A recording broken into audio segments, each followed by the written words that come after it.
ODR 룰에 대해서 깊게 알아보도록 하겠습니다. 어떤 선언이 있습니다. 그 선언이 하나의 엔티티를 의미할 때 one definition 룰을 지켰다 라고 표현하고요. 어떠한 선언이 있는데 그 선언이 두 개 이상의 엔티티를 의미하게 되면 ODR 룰을 위반했다 라고 얘기를 합니다. ODR 룰을 위반했는지 지켰는지 여부는 ODR 룰에 대한 기본 정의를 따라서 판단하게 됩니다. 자, 이럴 때에 ODR 룰을 위반했지만 일부 어떠한 조건을 만족하게 되면 컴파일러가 엔티티를 병합해서 하나의 엔티티로 만들어 줬겠다는 거예요. 그래서 하나의 엔티티로 만들어서 ODR 룰을 지키는 것처럼 컴파일러가 처리해 주겠다는 겁니다. 어떤 조건이냐면 다음에 있는 두 조건에 대한 반대 조건이에요. 선언이 인라인이거나 템플릿이어야 돼요. 그리고 어떤 조건들이 있습니다. 그러한 조건들을 만족을 해야 돼요. 즉 인라인이거나 템플릿이어야 되고 어떤 조건을 만족하게 되면 이 경우에 대해서는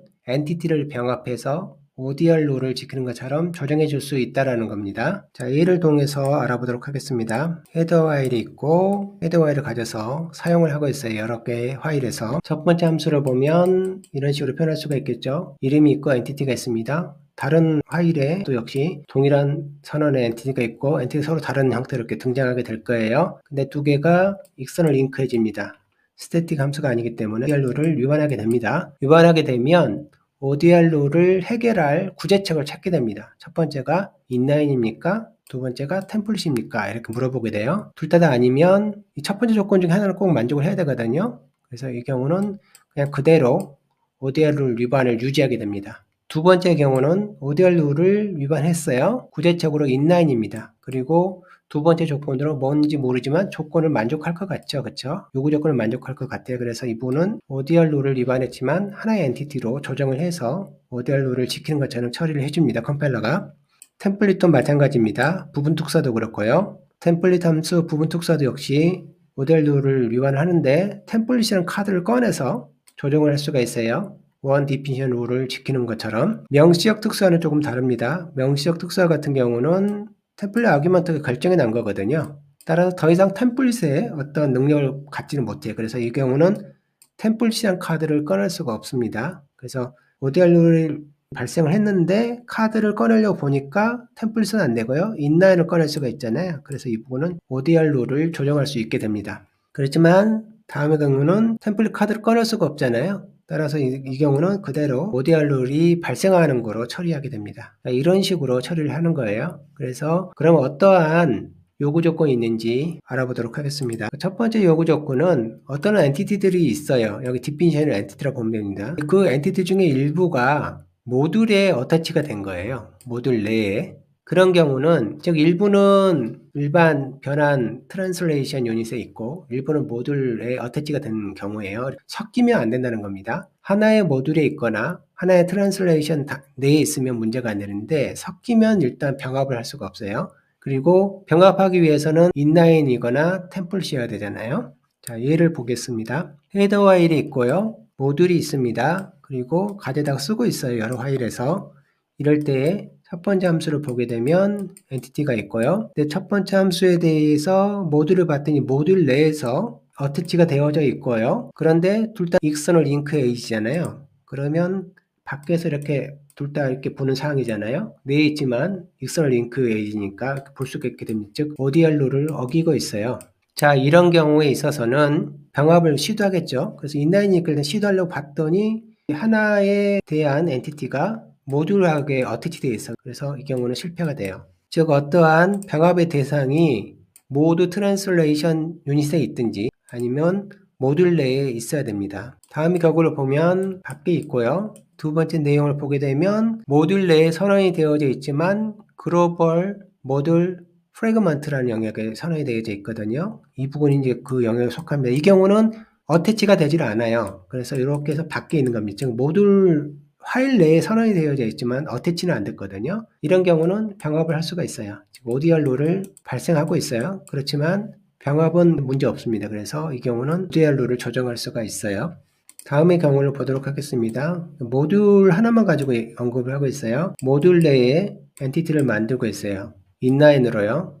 그리고 모듈 링크에지예요. 이런 경우는 그렇죠. 모듈 내에 있어요. 인라인을 모듈 내에 이렇게 선언하게 되면 꼭 정의는 그 파일 내에 있어야 됩니다. 파일을 벗어날 수가 없어요. 여기도 마찬가지고요. 이렇게 되는 경우는 같은 모듈 내에서 또 다른 동일한 엔티티가 나오더라도 병합할 수가 있어요. 모듈 내에 있으니까요. 그 다음에 여기는 익스포트가 붙었잖아요. 인라인이고 일단 인라인이기 때문에 병합을 할 수가 있는데 모듈 내에만 있으면 모듈 내에 선언이 다 위치하고 있으면 병합을 할 수가 있어요. 일반적으로 인라인하고 모듈을 사용할 때는 이런 식으로 사용합니다. 인라인을 글로벌 모듈 프래그먼트에 디자인을 하고 모듈에서 이렇게 호출하는 식으로 주로 이제 사용을 합니다. 어쨌든 이런 식으로 사용할 수가 있어요. 다음 조건으로는 우리가 어떠한 인라인 함수를 사용하게 되면 소스 파일을 이렇게 옮겨오게 되잖아요. 템플릿도 거의 유사하죠. 이렇게 옮겨오게 돼요. 이럴 때 서로 다른 트랜스레이터 단위에 존재를 할 때 이 두 개의 요소를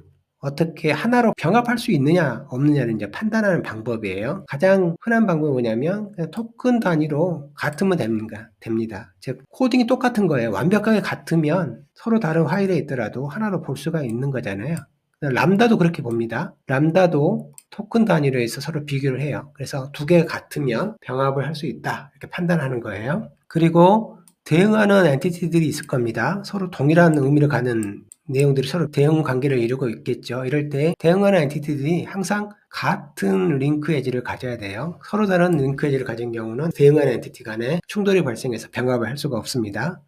그리고 이제 이 부분이 중요한데요. 엔티티를 비교할 때 어디까지 비교하느냐 관련된 내용입니다. 즉 여기 보면 디폴트 아규먼트라든지 템플릿 관련된 디폴트 템플릿 아규먼트는 비교 대상이 아니에요. 그대로 유지가 된다는 거예요. 무슨 얘기냐면 여기를 보도록 할게요.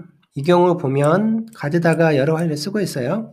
이렇게 엔티티가 있고요. 또 이렇게 엔티티가 있을 겁니다. 그래서 이제 보니까 UDR 룰을 위반하고 있어요. 그래서 병합할 수 있는 조건을 구제책을 찾아보게 되는데 인라인이에요. 그래서 구제할 수 있네. 그래서 내부를 봤어요. 봤더니 람다로 되어 있어요. 근데 람다 파일이 똑같잖아요. 즉 구성에 있는 토큰이 완벽하게 같아요. 그래서 이 경우는 병합이 됩니다. 그래서 ODR 룰을 지키게 돼요. 두 번째도 여기에 람다가 있지만 토큰 단위로 비교하니까 문제가 없어요. 근데 세 번째는 문제가 발생합니다. 모든 게 같은데 뭐가 다르냐면 이 부분이 달라요. 이 부분은 토큰 비교 대상이 아니거든요. 즉 G라는 엔티티 자체는 동일하게 만들어지는데 디폴트 아규먼트가 위치마다 다른 타입이 디폴트 아규먼트로 오는 거예요. 람다는 소스 위치에 따라서 서로 다른 타입이 된다 그랬잖아요. 그렇죠? 그래서 이 부분은 서로 다른 타입이 돼버리는 거예요. 따라서 G 자체는 병합을 할 수가 있는데 전달된 아규먼트가 서로 다르기 때문에 병합을 못하는 겁니다. 그래서 이 경우는 ODR를 어기는 거로 처리가 돼요. 다음과 같은 경우는 약간 다릅니다. 스트럭처 X가 있는데 X 내에 람다가 있어요. 이런 경우는 X가 여러 군데 존재할 때에 같은 거를 볼 수가 있어요. 왜냐하면 X라는 건 내에 람다가 위치하니까. 즉 X 안에 람다가 있는 겁니다. 그렇지만 함수의 경우는 디폴트 아규먼트나 디폴트 템플릿 아규먼트는 함수의 일부로 보지를 않아요. 그러다 보니까 이제 문제가 되는 겁니다. 또 다른 경우를 볼게요. 여기 보면 이 파일들이 이제 반복이 되는 것 같아요. 근데 add라는 함수가 보면 엔티티하고 이렇게 되잖아요. 근데 ODR 룰을 발생해서 조정을 하려고 해요. 그래서 ODR 룰을 발생해 봤더니 인라인이에요. 그래서 조정할 수 있네. 그리고 속을 봅니다. 봤더니 하나는 A 플러스 B고 하나는 B 플러스 A예요. 즉 same sequence of token이라는 이 부분이 만족을 안 해요. 같은 토큰 순서가 아니에요. 이런 경우는 병합하려다가 이 경우는 ODR 룰을 조정할 수가 없네. 그래서 이 경우는 ODR 룰을 어기는 거로 처리하게 됩니다. 이런 의미예요. 또 다른 경우가 이런 경우입니다. 디폴트 아규먼트가 다른 거예요. 이 부분이 달라요. 그리고 인라인이잖아요. 그러니까 병합을 할 수가 있어요. 시도를 합니다. 시도를 하는데 이 부분이 달라요. 그래서 ODR 룰을 그대로 어기는 거로 조정하게 됩니다. 디폴트 아규먼트가 서로 다르기 때문에 같으면 문제가 안 됩니다. 그리고 또 다른 조항이 있는데 이런 조항이 있습니다. 어떤 대응하는 이름들이 있어요. 이름들이 있는데 원래는 원칙적으로 엔티티가 서로 달라서 병합을 할 수가 없어요. 왜냐하면 그 엔티티들이 인터널이거나 노 링크 에지거든요. 즉 트랜스레이션 단위마다 다른 엔티티가 돼요. 근데 그 타입이 뭐냐면 컨스턴트 타입이에요. 볼라타일은 또 안 됩니다. 그리고 컨스턴트 타입이고 그 값이 만약에 어느 경우로 같은 값을 표현하고 있고 상수 표현식에 사용될 수 있는 값이라고 그러면 링크 에지를 관점에서 보면 병합이 될 수가 없지만 값이 같고 이런 조건을 만족하거나 또는 레퍼런스가 있는데 레퍼런스가 똑같은 조건입니다. 그리고 상수 표현식을 사용할 수 있는 조건이 되어지는 경우에 있어서는 엔티티적으로는 불가능하지만 하나인 것처럼 병합을 해줘요. 예를 들어 보겠습니다. 자, 이 부분을 볼게요. 이 부분이 만약에 여러 개의 파일에 사용이 된다고 합시다. 그러면 G가 있고 G가 있고 있어요. 그 다음 두 개가 다 익스터널 링크해지니까 ODR 룰을 일단 어기게 될 겁니다. 그래서 협상하려고 보니 인라인이에요. 그래서 속으로 와서 봤더니 이 X라는 변수가 노링크이잖아요. 매번 다른 거예요. 있는 위치마다. 근데 값이 항상 10이란 말이에요. 그러니까 이런 경우는 이 X를 상관없이 그냥 병합을 해주는 겁니다. 문제없이 병합을 할 수가 있어요. 컴파일러 입장에서는. 그렇지만 만약에 다음과 같은 경우가 또 있다고 해봐요. 하나는 10이고 하나는 20입니다. 값이 달라요. 이런 경우는 병합을 하려다가 값이 다르기 때문에 ODR에 대한 조정을 못 해줍니다. 그래서 그대로 그냥 ODR 위반으로 처리하게 돼요. 하나 있는 경우, 동일한 경우는 처리를 하지만 또 다른 경우가 이제 이런 경우입니다.